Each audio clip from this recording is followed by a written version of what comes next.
So my heart stopped for well over 16 minutes. On the sixth shock, my heart started to beat again, but I never regained consciousness. And so they told my wife that if I survived, that I would be a vegetable. They just weren't very optimistic about me surviving at all. All these different material things that man creates, we assign value to those things. We stress over it because our ego says we need to have those things in order for the ego to feel important, because we want to project an image to the world so that people will respect us. But this is all illusion. Once you start to build the team and build the business and you're getting the accolades and the rewards and the recognition and things from the company, it's like, okay, now what do you want to do? What do you want to be recognized for? What do you want to be remembered for? That's probably one of the things that's lacking today as well for a lot of people. They don't know how genuinely just create conversation with people. Hey network marketers, if you want to know what sets the top leaders apart in this business, you've come to the right spot. We are a sales and marketing agency working with the best in the business. And in our podcast, we are diving deep into their secrets. From mindset to recruitment to onboarding like pros, we're here to show you how they do it. Plus, we've got actionable steps you can use to rise to the top, no matter where you are in your journey. Get ready to level up and dominate. Welcome to the MLM Duplication Podcast. Hello, everyone. Welcome to MLM Duplication Podcast. Today, we have Johnnie Davis with us. He's the author of I'm Still Here, From Heart Failure to Heart of a Champion, and is an inspiration to millions around the world. He's a heart failure and sudden cardiac arrest survivor, and he's literally a walking miracle. On Christmas Eve of 2012, Johnnie went into sudden cardiac arrest and died. His heart stopped beating for over 16 minutes. In the last 2 decades, he has helped thousands of people create part-time income using his success principles and created multiple six-figure earners who retired from their corporate jobs. In his previous career, Johnnie developed an organization of over 20,000 associates between the US and Canada that generated over $100 million in revenue. Like, really astonishing resume, and we are so happy to have you here with us today, Johnnie. Well, it's an honor to be here with you guys today. So thank you so much. So let's start with the main question. What is like when you die? And that's the question that everyone is like, want to know. Wow. How that happened first, and then what was your experience, if you can share all of that with us? Well, the cause of the whole situation was I actually went into sudden cardiac arrest on Christmas Eve of 2012, in which my heart stopped for over 16 minutes. My wife and I were asleep, and we were sleeping very closely together. And she said I started to convulse, and she thought I was having a bad dream. And so she called my name many times. Babe, wake up. Johnnie, wake up. Babe, wake up. And she noticed I did not respond. And so she immediately turned on the lights and saw that my eyes were rolling in the back of my head. And so she called 911, and they told her what to do as far as how to administer chest compressions. So she began that process, and she gave me chest compressions on the bed instead of, picking me up and putting me on the floor. I'm like 220 pounds at the time. So she couldn't pick me up and place me on the floor to give me chest compressions there. So she gave me chest compressions on the bed. I'm going up and down on the bed. And the fireman came. So she got off me, opened the door. 4 firemen came into our bedroom, and each one of them did 300 chest compressions on me for a total of 1,200 chest compressions. And I was shocked 6 times with the AED. So my heart stopped for well over 16 minutes. On the 6th shock, my heart started to beat again, but I never regained consciousness. And so they told my wife on that day that if I survived, that I would be a vegetable, because there was so much time that elapsed without me having any oxygen to the brain. And they just weren't very optimistic about me surviving at all. So they were basically just telling her, if you're a praying woman, pray. And anyone who knew me, if they were praying people, to go ahead and pray, because there was really nothing else that they could do at this point. They just weren't optimistic that I was going to be the same person. In fact, they told her that I would not be the same person while, that experience happened. And so I was in a medically induced coma for 2 days, and I did have this out-of-body experience. And so I talk about this in different settings when people always ask about what happens with the near-death experience. This is something that really fascinates people, and it fascinated me prior to me having one. I've always kind of tuned into those those interviews and things because I was curious as to know like what happens. And I can tell you this, that from my vantage point, and from my experience, we're all human. We're all spiritual beings having a human experience. And so you will, at some point in time, your soul leaves your body, your spirit leaves your body. And this is what I saw. I could see myself laying on the table, laying on the floor, or wherever I was. I could see myself. I could just look at me, and I'm like, oh my gosh. I didn't see the light like some people testimonials, and you listen to other near-death experience testimonials. People tell you they saw a light, or they saw their family members and things of that nature. It wasn't so much what I saw. I saw myself. My consciousness was aware of the fact that I was not alive anymore in the physical realm, but I was living in this space, and it felt like pure love, pure joy. It's a feeling unlike anything that I've ever experienced in my life, to the point where to this very day, I think about that feeling all the time. I find myself sometimes daydreaming about it. That was the one thing that I did take back from there. I took back the feeling of knowing how I felt in that moment during that time. Now, when I was in that space of pure love and joy, I was totally oblivious to any and everything that was on this side of the plane. So the emotion that we attach to different things, the weight of joy, or the weight of anger, the weight of fear, the weight of human emotions had totally lifted from me. So my spirit was totally unaware, if you will, of anything on this side of the plane. It didn't miss it, so to speak. And that totally changed the way now that I'm back on this side of the plane. And I had that experience to know that the things that we value so much, the things that we hold on to, the things that we give so much reverence to feed our ego, to satisfy our ego, to please our ego, to become, if lack of a better word, a slave to the ego, that feeling of significance or feeling of importance, it's just an illusion. That's a human thing. Your spirit has no need for any of that. Your spirit does not know any of that, and doesn't even miss it, doesn't even know what it is. So it's a higher level of consciousness, a higher level. Once you reach that higher level of being, then you know that all of these things that we cherish, that we hold in high regard, really don't have a meaning. It's only the meaning that we as humans assign to these different things. We assign meaning, we assign value to these things. But in the reality of the real reality, which is the unseen, not the seen, but the real reality is the unseen, it has no value there. So it just kind of shifted and changed the way I see things now. And it's given me such an appreciation for joy, more joy and appreciation for life on this side of the plane, because we're here for a very short time. And it removes all fear. It removes all doubt. It removes anything that can actually restrict you from achieving anything that you really want to do. It was so surreal to actually see myself kind of there and in this space and feeling enveloped by this overwhelming sense of love. So much so, guys, that I did not want to come back. And my wife was telling me when I was in a coma, she was whispering in my ear, telling me, Johnny, we need you. Come back. Baby, we love you. Come back, come back.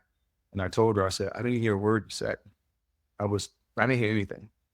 All I knew at that moment, my consciousness, my spirit was where it needed to be. I felt like I was everywhere at all times. Like my essence was everywhere. And it was just a feeling that I can't articulate. I can't even describe the joy just being in that space. But I think about it all the time. I think about getting back to that place and finding that place, but I don't necessarily want to leave this realm just yet in order for me to get there, because I know that I was given a second chance for a reason, and I want to maximize my humanity now while I can, doing everything I possibly can. So when I do die, I want to die completely empty. I want to die with nothing else left to give. So everything that I had inside of me by way of gifts and talent and information and knowledge and wisdom and what have you. I want to give it away because it has no purpose on the other side. The purpose is for us to use it now on this side of the plane to help transform and change people's lives, to make their human experience better. And so that's my experience. Chills. And in those 16 minutes, you were not aware of time and space, because No. in the beginning you saw yourself, so it's kind of like your spirit lift up, and then it's like you completely, like you were on another level. You were not seeing your wife, not yourself. You didn't have a body, basically. And time stopped. Like the time that we know time to be, it was no sense of time. Like it's like everything stopped, and it was like a perfect silence. And a voice told me that it was not my time, and then I had to go back.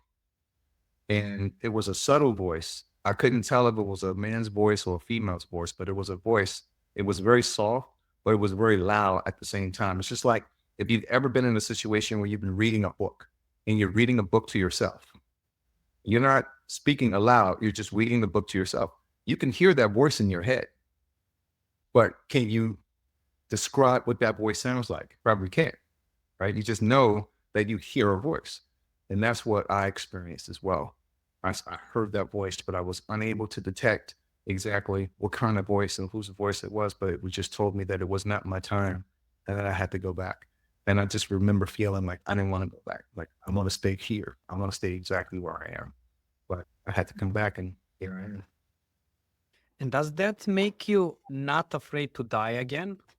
That this Bingo. experience? Bingo. You know, I have no fear of dying. I'm not looking forward to dying, but I have no fear of dying because I know that it's not the end. You just transition to a new beginning. And that beginning, that journey is going to be even more beautiful from that point on. Now, where it takes you from that point, I have no idea because I wasn't there long enough to see exactly what that new journey is going to be. But I can tell you this, I'm not afraid. And that's the beauty of going through something like this.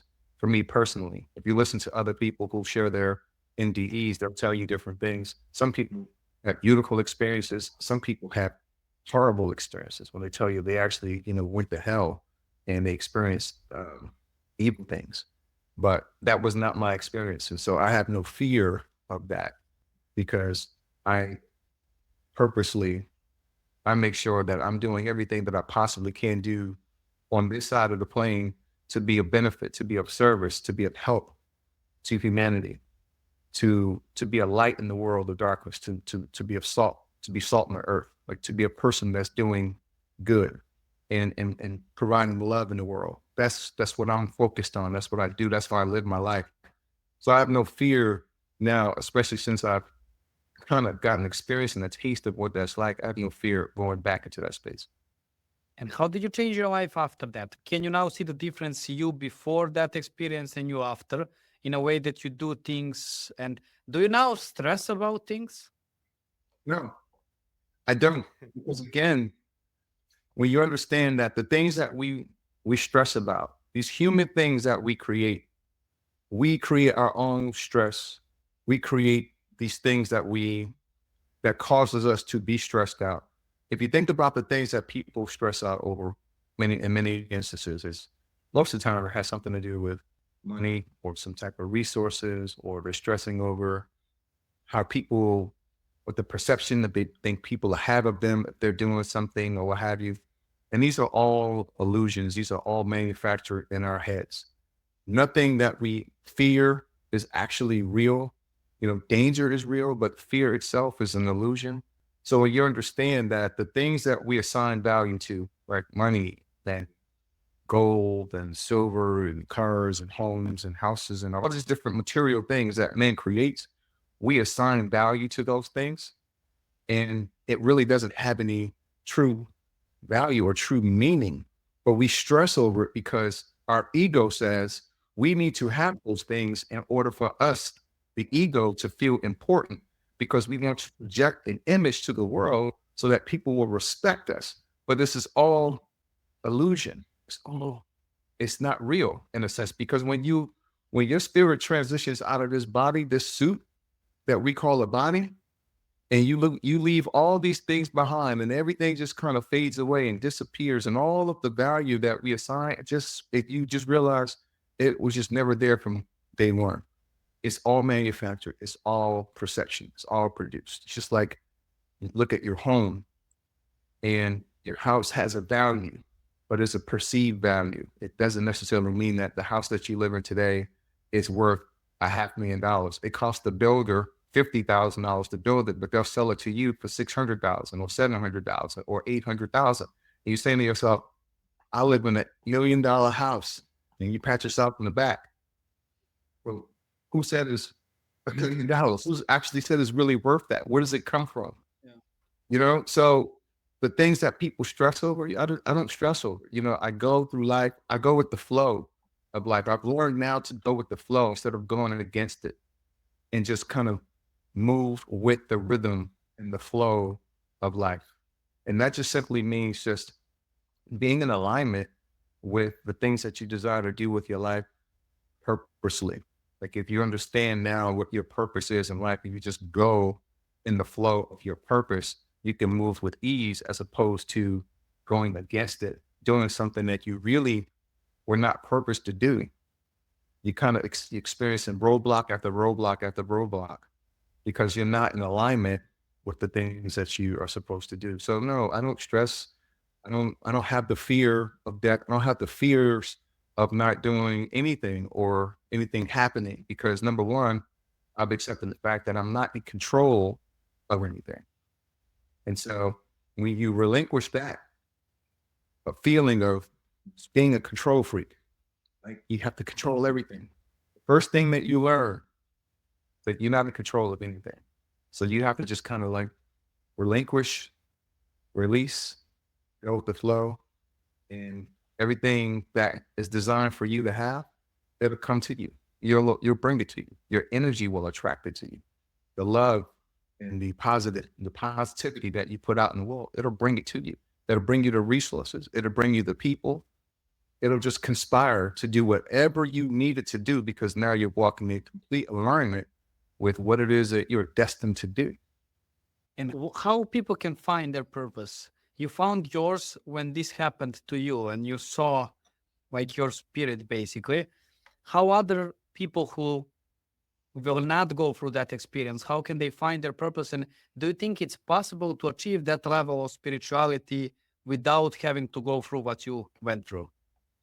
I think it's possible. I think that one of the ways that people can really discover what your purpose is to ask yourself a question. Like if is there a burning desire that you have inside of you? You have this idea that just would not go away. Okay. What is it that you look at it on a daily basis that makes you upset when you see it? Not what you're seeing that inspires you or makes you happy. But what is it that you're looking at on a daily basis that disrupts your soul, that just makes you angry to the point where you just like, "Ugh." When you find that more than likely may be the problem that you were born to fix. If you're fortunate enough to find that, because a lot of people aren't. If you're fortunate enough to find that, now you take the steps towards making that thing that makes you upset. Now you can do something about it. You can design your plan to fix whatever that is. And that becomes your purpose in life. That becomes the thing that you fight for. That's the thing that you die for, that you're willing to die for. Not necessarily just something that you can live for, but it's that thing that you are willing to die for. So you have to ask yourself that.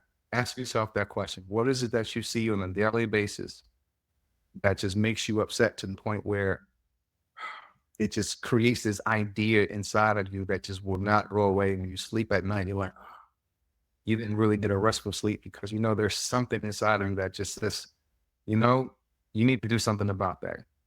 That didn't quite set well with you. You need to fix that. Stop running. It calls you. You hear the little voice. It calls you. But oftentimes we ignore it because we want to do something else. We don't like it. It makes us upset, but we may not feel qualified to really do anything about it. But in fact, you are qualified to do something about it. You don't necessarily have to possess man's education or man's approval to fix something that needs to be fixed. That's the beauty of us having this human experience and this unlimited capability to fix and design and create and do any and all things that we want to do. That's very interesting approach, how like finding a purpose is something that is bothering you on a deep level. And it's kind of like, yes, that's your calling to fix it if it's bothering you. And that's very interesting approach. And this, did this happen before network marketing, before you were already network marketing and you had your career, or you decided to do network marketing after this experience? Well, no, I mean, all of this kind of transpired after network marketing. I got introduced to network marketing because I was at work one day.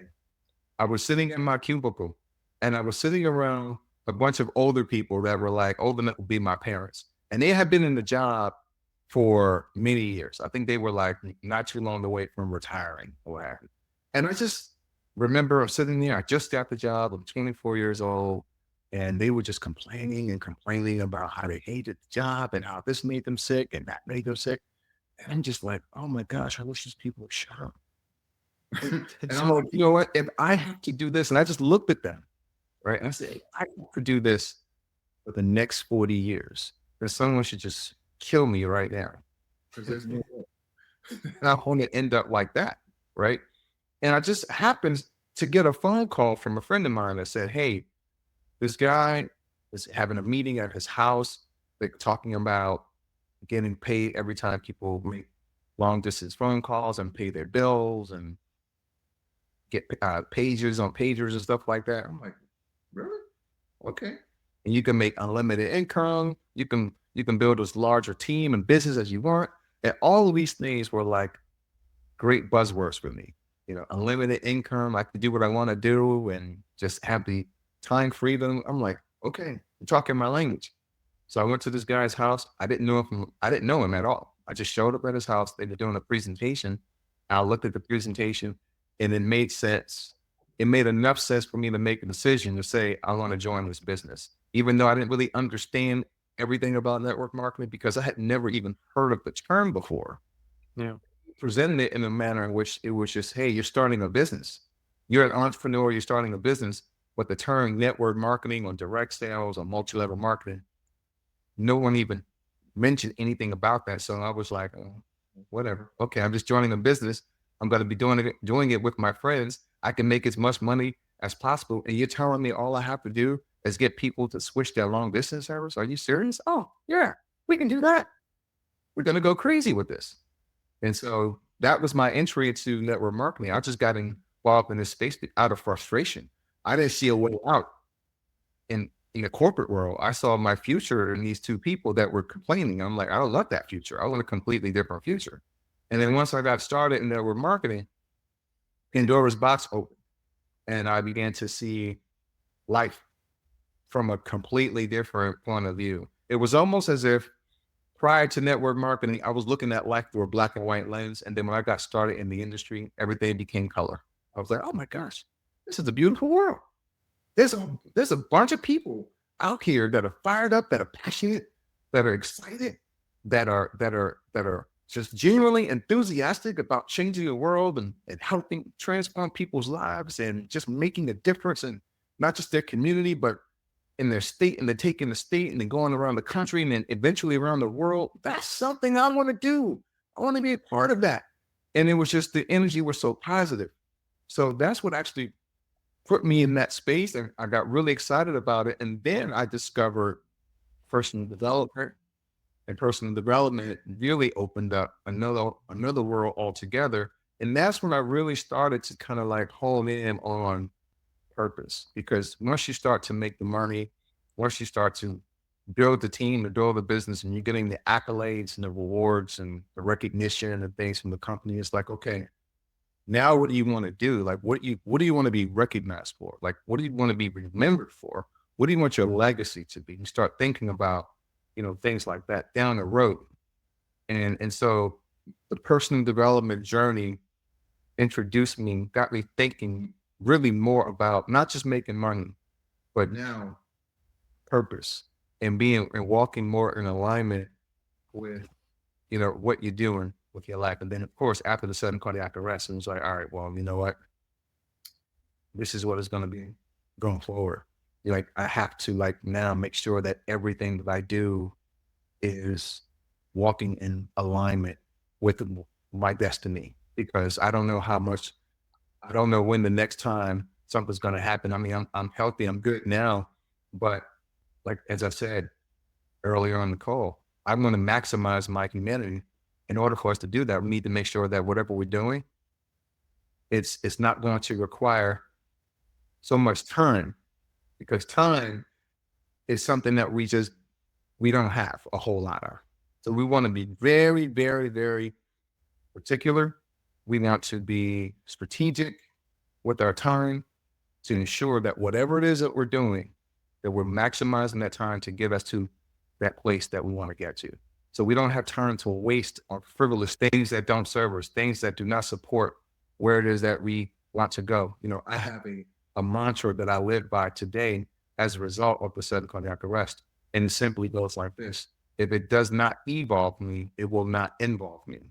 So if it doesn't make me better, if it's not taking me to my place of purpose and making the world a better place, transforming and changing people's lives to help them become better at whatever it is that they want to do to help improve their human experience, if it does not serve that purpose, it simply won't involve me. There's so many things that come to distract us on a daily basis, and they're just taking you away from your purpose. They're taking you away from the thing that you're destined to become, the thing that you're destined to do. These weapons of mass distraction, they're not weapons of mass destruction. They're weapons of mass distraction, but ultimately can become destructive to your life. And you'll live a whole life, 65, 70, 80 years, not knowing why you were on the planet in the first place. And that is the biggest travesty. Aiming to that. That's completely true. You want to ask something? I'm listening to you and enjoying, honestly, everything makes a lot of sense. What I'm curious is, you mentioned you were in network marketing since 96, right? Mm-hmm. How first years in that developed for you? As you mentioned, it was pagers back then, long distance phone calls. This is something that new generations that don't even know about. So how was network marketing different, and what was your process of getting into it when you find out, okay, this is something for me, and decided to be a full career? Well, again, it was something that I was interested in it because someone painted a different future. They painted a vision that I can buy into, that I saw myself wanting desperately to be a part of, number one. So I think back then it was easier for people to paint a vision of what life could be. Prior to all of this new technology that we have today, I think people were a lot more open to taking a look at things. They weren't as skeptical. We didn't have access to so much information, so we didn't get bombarded with a lot of negativity, a lot of skepticism. And it wasn't all about people becoming individual brands either. It was about the company or the team that you were a part of back then. It wasn't about this individual person becoming an influencer. Now this influencer has influence over thousands of people. Now everybody's looking for the approval, or whatever this person says. This is it. This is the next thing. If this person's not talking about it, then it must not be hot. And so people became mentally lazy and not really doing the work anymore. They don't want to do personal development. They don't want to become better. They don't want to actually read books. Like back then, we actually read books and we did the work that's involved to become the person that you're looking to become. If you want to become a millionaire today, there's so many different things that people try to get involved in to circumvent the process that you have to grow through to become that. So everybody wants it instantaneously. Give me the newest app. Give me the newest this or the newest that or the newest AI, blah, blah, blah, blah, blah. They all are trying to circumvent the work, but you cannot circumvent the work. If you're going to be true to this industry, you're going to be true to network marketing, we still have to become better as humans. We have to connect. We have more technology that will enable us to reach more people, but we're more disconnected now than ever before. And network marketing is all about connection. How can you connect with people if you can't even have a conversation with them because you can't agree on a political candidate, or you can't agree on something that happens socially in the world, or you can't agree on basic human things you can't agree on. So how can we connect? How can we connect and really build something that can be so beautiful? And that's, I think, one of the challenges that we didn't have back then. It was easier to build. It was easier to connect. It was easier to identify who you wanted to build with, and you can work with those individuals because you can connect with them on a human level. It didn't matter what your race was, didn't matter what your religious background or what have you was. Those things didn't matter because it wasn't bombarded. We didn't get a steady diet of negativity every day. You know, back in the day, you know what they told us when it came to negativity and how to block it out? They told us, don't watch the news. Don't watch the news because you already knew what was going to happen. They told you what the weather was going to be for the day. Somebody got killed. Your favorite sports team either won or lost. Something happened in your community where somebody got robbed or whatever the case might be. It was only 4 things that happened on the news. It doesn't matter what part of the news, whether you're in Europe, whether you're in the United States, doesn't matter. It's the same thing that they show. Don't watch the news. Why? Because it's filled with negativity. And if you fill your mind with negativity, you're going to attract more negativity because the 4 laws of focus are always at work. What you focus on grows. What you focus on seems real. What you focus on, you find. And what you focus on, you become. So the 4 laws of focus can work for you, or the 4 laws of focus can work against you. So whatever you're focused on, wherever your energy flows, right, that's where your focus goes. And that's what you're going to attract more of. And so they told us back then, just don't watch the news. But today you can't help it. As soon as you open up your phone, boom, you have this app, you have this particular notification, this notification, and you have people that are staring at their phones all day. You'll see people in the airport. They're not talking to one another. They're not having communication with each other. They're staring at their phone. You go to the restaurant. What are people doing? They're staring at their phones. You have families that go out to dinner. My wife and I, we went to brunch just yesterday, on Sunday.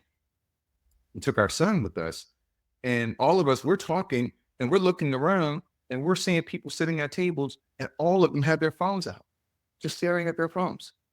So how do you go and feel comfortable just casually going up to this person, striking up a conversation and saying, hey, how are you? Do you like the food here? You know, good seeing you. What brought you here? You know, just things that you would normally do years ago. Why? Because you had to. All of our phones were dumb. They were dumb phones, right? The only thing we could do was make phone calls on them. We couldn't use them for what we can use them for today. So I think back then it was a lot different, and it was easier, in my opinion, as opposed to today. We had the technology. We could reach more people. Don't get me wrong. We can reach more people, and we can communicate. You guys are in Europe. I'm here in the States. We can do this years ago, but we could still build the team. Companies still existed. Back then, they had a European presence. They had a South American presence. They may have been based in the US, but they may have been based in Europe, but they had a United States presence. They had an Australia presence, even without all the technology.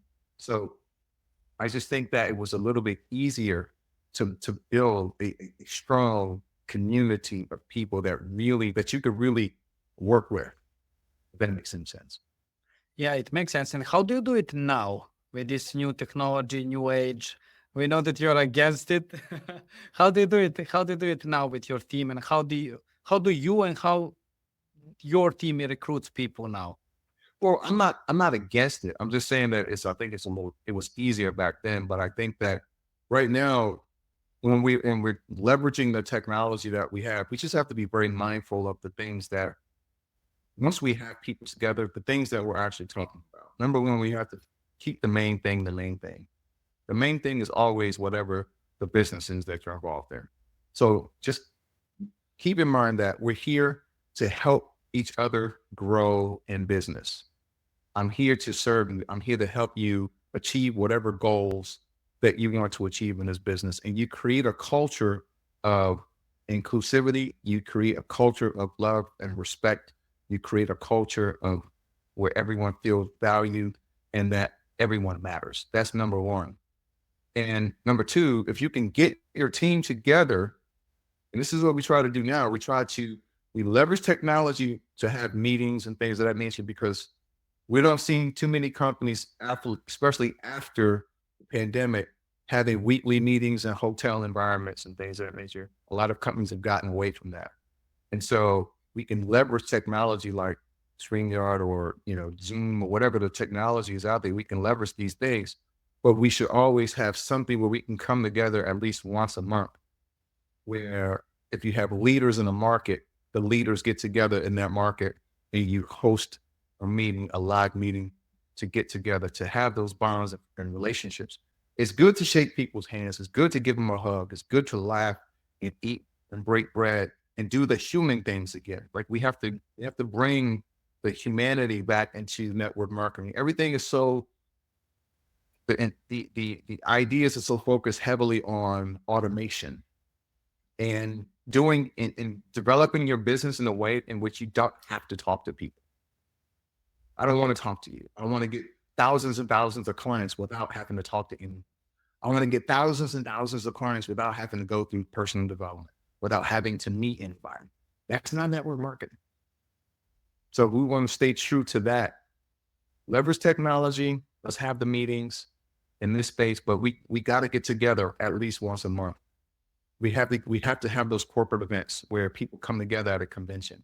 I mean, I had some of the most fun at these events, and you meet so many interesting people that you develop lifetime friendships with. I have friendships with people that I've met back in 1996. That was almost 30 years ago, and we're still friends to this very day because of the bonds, the bus trips, the conferences that we attended, the regional events that we attended, the ups and the downs that we share, the highs and the lows in the business that we share. Like we have so many wonderful stories that all made us, those events and those experiences made us who we are today and made us so appreciative of the industry. And this is why we're still love it to this very day, because we went through this journey together. So that's how we're still doing it. We're attempting to do that. And I think the companies that will survive in the future in this new world are the ones that still hold on to those true values still of people connecting with people, people building with people. And that's a good point, because we have one of the top leaders that we work with, and we had this discussion about everyone seems to be doing the same things. And I think we suggested, like, if you come back to do the things that people were doing before, like offline events. So basically invite people either, if you have a big house and yard, you can do it there. But if you can pay the hotel and stuff like that, this is the way how you can differentiate yourself in network marketing nowadays, because everyone seems to be like everything is online, just do posts and stuff like that. So it's interesting that you have it. So what is your approach now? How do you lead people in your team now? And what is your process of recruitment? Is it just social media? Is it offline events? What's working the best for you?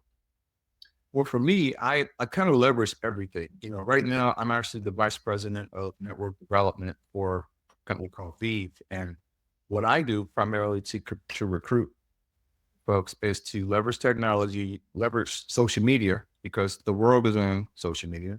So I have a Facebook presence. I have a TikTok presence. I have a YouTube presence and an Instagram presence, and so on and so forth. And I'm looking for individuals. I'm looking to see who I can strategically connect with, and really not just spam them with information, but really see if there's a connection, some type of commonality that we share. And I'm strategically looking for specific people, not just anybody, but specific people that I think would be a great fit for who we are and what we do. And I genuinely try to establish a rapport with them, and not just some transactional, hey, I saw you online. I like your post, I'm with this company. Hey, do you have 5 minutes to take a look at something? Like there was no introduction. There was no, like, you kind of have to dance with people a little bit. You give a little, take a little, give a little, take a little, just to kind of see, number one, if this person's real, if they will be a great fit for your culture, and if they're interested in what it is that you do. And when you have people that are genuinely interested in what you're doing, now it just makes the recruitment process easier. I've also engaged in offline events. I go to networking events as well. We have networking events here in North Carolina where entrepreneurs get together and they're sharing their ideas, and they're meeting people. So those things still work. And again, if you're looking to get to the point where you can have live events again, well, you have to get out of your house. You have to go to where the people are, and they need to see you, and they need to see you consistently. People tend to kind of believe you and trust you when they see you often enough. Oh, I see you here all the time. You must be a really good person. Or I see you here all the time, and this person says something great about you, and you seem to be kind of trustworthy, because this rule never changes, that people will do business with those that they know, like, and trust. So if I know you, if I can build some type of trust with you on social media, you like my posts, you like my content, you like what I share, you kind of like trust it because you see it consistently, because I'm consistently showing up, and you're more apt to do business with me that way. It works in social media. It also works in the real world, offline as well. If you're out and about and you're consistently showing up to places and people are like, oh, you know what? He seems like a good guy, this person, and this other person over here says you're a good guy. You're always on time. You're always well dressed. You're always well spoken. You're always this and that and the third. I might be interested in what you're doing. I might be interested in what you're talking about. So I kind of leverage everything. And so all of those things, it's not just one thing in particular, but it's the technology, leveraging, obviously, this new world that we live in, and incorporating some of the old school methods as well. I talk to people when I'm out, if I'm shopping at the mall with my wife and my son, and I happen to run into another dad who has his son out. I'm like, aren't these kids, don't they give you a run for your money? And they're like, oh, tell me about it. Then you just kind of like take the conversation from there once they open up, right? Because the things that we learned years ago, we learned how to create conversation. And I think that's probably one of the things that's lacking today as well for a lot of people. They don't know how to genuinely just create conversation with people, right? Without sounding like, a used car salesperson. Not to belittle those individuals who specialize in their field, but nobody wants to be sold anything, but everybody loves to buy. And it's just a way to connect with people without coming across like you're trying to be underhanded in a way. So it's the art of just creating conversation with people, whether it's, again, on social media or offline. So I incorporate both methods. How are you able to do this on social media, for example? Now you mentioned it's not this type of message. Do you have 5 minutes to check the video? What is your approach to really build that rapport on social media? Well, I go to their page. If there's somebody who I want to like really go with, I go to their page, and I just like, first thing I do is I just comment on some posts that I like that they're sharing, right? And they'll look at my comment and they'll respond, or they'll make the comment, and that gives me permission to take it a step further. So my approach is, I'm going to go to your page. If you're somebody who I may be interested in talking to or having a conversation with, you're a good person, you put out good energy, you're positive, and you have a large following, people tend to really respect and like you, or you have a good perception out there, then I'm going to kind of stalk you, right? And like some of your posts, just to create that initial engagement, to see how it goes, especially if you don't know me. Now, we're friends because I have a lot of friends on social media that I don't really know, but I have a lot of friends that just accepted my friend request years and years and years ago. I'll go to all their individual pages and I'll just start engaging, because now I understand that in order for you to increase their engagement, you have to be engaged with people. So I do that now. I engage. Before I didn't necessarily do that so much, but it seems like these algorithms and things are changing day by day. So in order for you to get more visibility, it requires you to do a little bit more work in terms of creating engaging conversations and just engaging the people that you normally wouldn't engage with. So that's my approach for right now, to just start that initial conversation. And what happens is those people will then go to my page and they'll look and see all the stuff that I've been sharing, all the stuff that I post and everything who I am, and I don't talk about business all the time. I don't talk about, you go to my page right now, if you look at my profile, you'll see what it is that I do. But if you go to my page, you won't see it like that. Because again, nobody wants to be sold to, but everybody loves to buy. So you want to create yourself and show yourself to be more interesting so that people can be interested in who you are as a person. And when the person is genuinely interested in who you are as a human being, I'm a husband, I'm a father, I'm a board member of the Sudden Cardiac Arrest Foundation. I have an insurance agency. I'm the vice president of network development for a network marketing company. I lift weights. I do this with the American Heart Association. Like, there's a ton of different things that made Johnnie Davis who Johnnie Davis is. It's not just posting about your business 24 hours a day, 7 days a week. Nobody wants to see that. Nobody cares about that, because everybody is involved in something and everybody's pushing something on people. Instead of understanding now, it's never been about push marketing. The push marketing concept expired decades ago. It's about attraction. We all know this, right? We all heard these terms before: attraction marketing. People can see that you're an interesting person, that you're true, that you're genuine, that you have good values, and then you're just a good human being. Other people will just be attracted to that alone, just to find out who you are. Then you can have that conversation with them and let them know, hey, by the way, this is what we do. This is what I'm involved in. These are the people that I'm working with. We're looking for folks that are just like you, who didn't blah, blah, blah, blah, blah. Do you think this might be something that you may want to learn more about, or no? And this is very easy. It's not a salesy, well, here's my script. They told me to say this. Hey, how are you? Come. My name is, right? It sounded like a robot. No, you just be a good person. People will feel your vibe. Yeah, and as you said, it's not just about business, it's about who you are as a person, because they connect you and they would follow you because of you, not because of the business, but what you do is also part of you. And then they get curious about what you do. You kind of show your lifestyle and who you are, your thoughts, and if you're a good person or not, and people are attached to that. Can you recall some of the mistakes you did in general in network marketing? Man, some of the mistakes I've done, and I think this is a common one, especially for the leaders out there and people who can tell you that made like millions and millions of dollars at some point in time.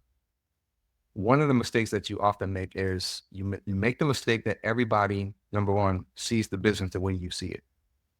So high achiever, if you're a high achiever in this business, you make the mistake in thinking that everybody has the same work ethic, everyone has the same goals, and everybody wants the same thing from the business that you want from it.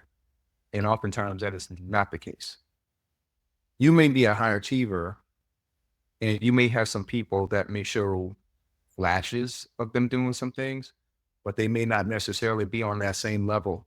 And so if you push too hard, you can push them out of the business, because you've never taken the time to really find out what it is that they really want to do. Some people, they get involved in network marketing for different reasons. Not everybody joins the industry because they want to become millionaires or they want time freedom. Some people, they get involved in the business because they just love the services or they love the products. They genuinely just love the products. Some people join because they just want to have fun. It's a way for them to get out, get away from their spouse and get away from the kids, right? And so they can get together with their friends and have a great time If the company has incentive trips, they'll do just enough to qualify for that incentive trip to go away with their friends that have a really good vacation. And that's all they want from it. But then you have some people that really want to rank and become top producers in the compensation plan and create that walk away income, meaning you can walk away from your job and just do this full time. So the mistake that you can make is not really taking the time to assess who really wants to do what in your team, because that will ultimately determine how much time you need to kind of spend with different people. The people who really, really want it, who really want to get to that next level, those are the folks that get most of your time. The people who really want to just kind of hang out and have a great time, you can kind of give them a little bit of time, loving from afar, but you don't want to allocate too much time there because they don't really want much out of it, but they want all your time. So you have to be a smart enough leader to know that. Say, hey, I'm going to give you just enough so that you can feel like you don't feel like you're being ignored or abandoned, but just know that all of my time is going to be spent with this group of people over here because they really want it. And it frustrates you if you don't really understand that at the very beginning, because you find yourself wanting success more for them than they want it for them. You're like, you're in this space of, well, how did I get here? Like, what's going on? Like, why don't you guys get it? And it just comes with time and understanding and learning, identifying different personality traits, and really just finding out what these individuals want. So that was one of the biggest mistakes I made in the beginning. You kind of invest a lot of time with the people who didn't really want it the most, but they were really good people, right? Beautiful souls, but they didn't really want it. How do you recognize if someone wants it? Someone really wants it. But how do you recognize it fast until you invest all this time into working with them and just so that you realize, oh, they're not the right people? Great question. So you recognize it fast by, number one, they're showing up to everything. They're showing up on all the calls. They're showing up to all the trainings. There's whatever the company's doing, whatever the leaders are doing, they're showing up. They're doing exactly what you tell them to do. These people follow instructions to the T. If you tell them a new person that just comes on board, you're onboarding this individual, and you tell them, okay, this person doesn't have any network marketing experience whatsoever, clean slate. This is the first thing that you want to do. Make a list, download this app. Here's our onboarding training. Watch this, so on and so forth. Then next step is I want to talk with 5 of your prospects within the next 24 hours. Okay. And they do that. So you meet with them. They have a list of 200 names. They downloaded the app. They watched the training video, and they're like, okay, I have my prospects ready. This person's going to they're good for 1 o'clock. This person's good for 2 o'clock. This person's good for 3 o'clock. And are you available at that time? You're like, holy crap. Yes, I am available. Let's do this. Because they're showing you that they want it. And they show you consistently. They're not just showing you for the first 24 to 48 hours, but they're showing you consistently. Mark number 1, mark number 2, mark number 3, mark number 4. Like, they're on it, and they're constantly blowing up your phone, and they're not going to walk away. They're not going to you can't scare them away with anything that you tell them that you need them to do. They accept the challenge, and they're really hungry. They really want it. Those individuals who kind of like say they want to do it, but they have so many other things going on, or they're involved in multiple ventures at the moment. They kind of just get around to it, and they show up every now and again. They're in the business, but the business is not yet in them.